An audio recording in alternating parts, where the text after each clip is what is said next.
Have you ever missed a few days on something you were doing really well and then immediately thought, oof, here we go again?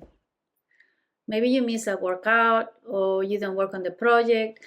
Work got crazy, something happens at home, and suddenly you're thinking, I've blown it.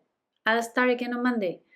But let me ask you, what if the thing that gets you off track isn't really the interruption? What if it is what you decide to do and what meaning you give to that interruption?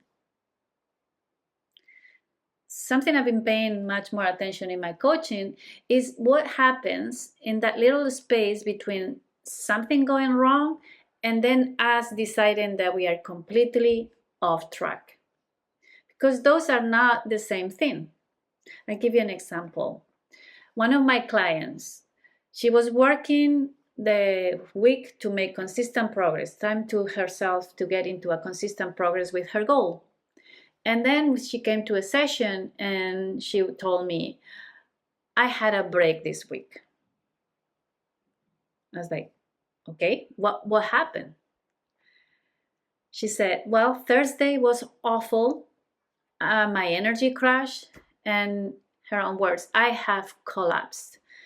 And then she said she didn't know how to continue the week. But then she started talking, and then she tells me, well, on Friday morning, I started looking again and what had happened, and I tried to reorganize things. And, well, she was processing it in real time, and she actually described it as I was able to return to the way. And that's where I had to stop her, because the initial thought, it was, I have broken my week, my progress is gone, I lost my continuous progress. And I have to tell her, well, you didn't break your week, you had a bad Thursday. And that is a completely different thing. Now, there is a thing that we do in cognitive behavioral psychology, they call it the all or nothing thinking. And that's really what's happening here. I didn't do what I planned on Thursday. And then our brains goes into like, oh, this week is a disaster. I already got it. I'm doing it again. Oh, I can be consistent. This isn't working. We make one thing globalized and now it's all or nothing. So I just lost my week. I'll restart again on Monday. The thing is, what you decide that the week is gone, your behavior starts matching that story. The facts have not changed. It's what we are interpreting that the facts are telling us.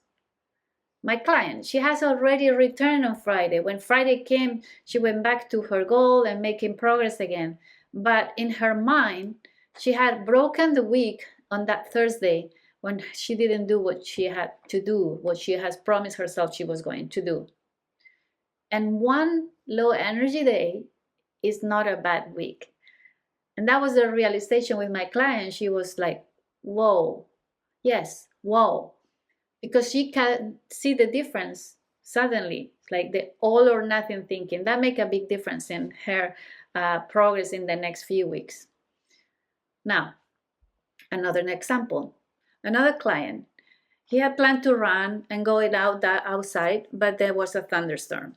So the all or nothing response in this case would be, okay, I can run, it's gone, the workout is gone, I missed the day. Instead, what he asked is like, okay, what can I do to get this done even though the weather is not cooperating? And he came up with different alternatives. So he came up with a treadmill or maybe do a strength workout. He just outlined a different version of the original plan and worked with his circumstances. And he told me in our coaching sessions, he was saying it might not be the whole thing because the whole thing might take an entire day, but there's only so much bandwidth we have for a task, so I'll focus on doing a small task. And that's the shift. It's not how do I force the original plan to happen, but given what actually is going on in my life and what's happening today, what can I still do? I think a lot of us have learned how to start, and we know how to make the plan, and we know when to do when everything is going reasonably well. What we haven't necessarily learned is what do we do when the plan stops working? And life is going to happen. Someone's going to get sick, or work is going to be crazy, or suddenly your kid needs you, or you have a bad night of sleep. So consistency maybe is not only measured by how long can I keep going with my plan without an interruption.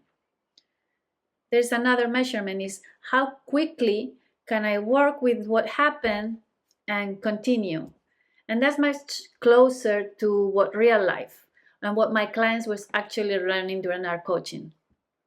So I want to share what we had, the restart protocol, to help with the next time that this happened. Instead of waiting until next Monday or creating another big restart, you try these 3 questions, and maybe that help you reconnect faster to your goals. So first, what actually happened?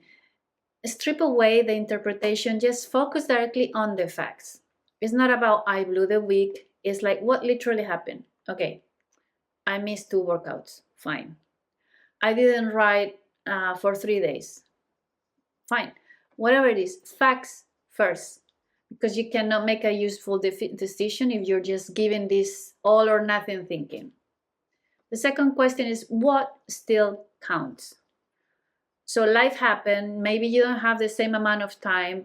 Maybe it's not the plan that you have at the beginning, but what can still happen?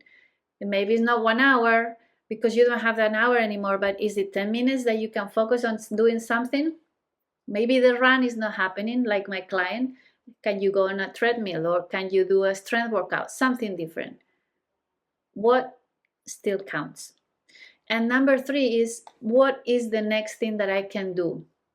It's not how can I catch up, or when can I start again, I'll move it to Sunday. No, today, what's the next thing I can do?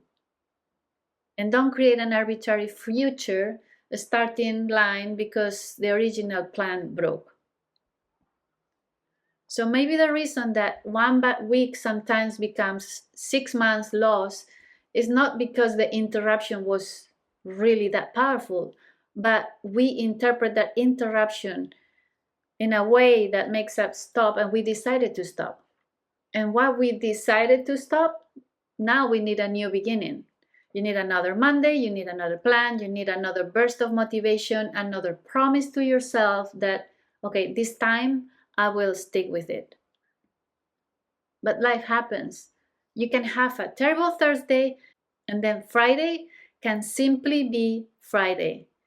You don't need to erase that Thursday and what happened. There's no need to compensate for it. There's no need to go back to the beginning. You look at it and you ask yourself, okay, what happened? What still counts?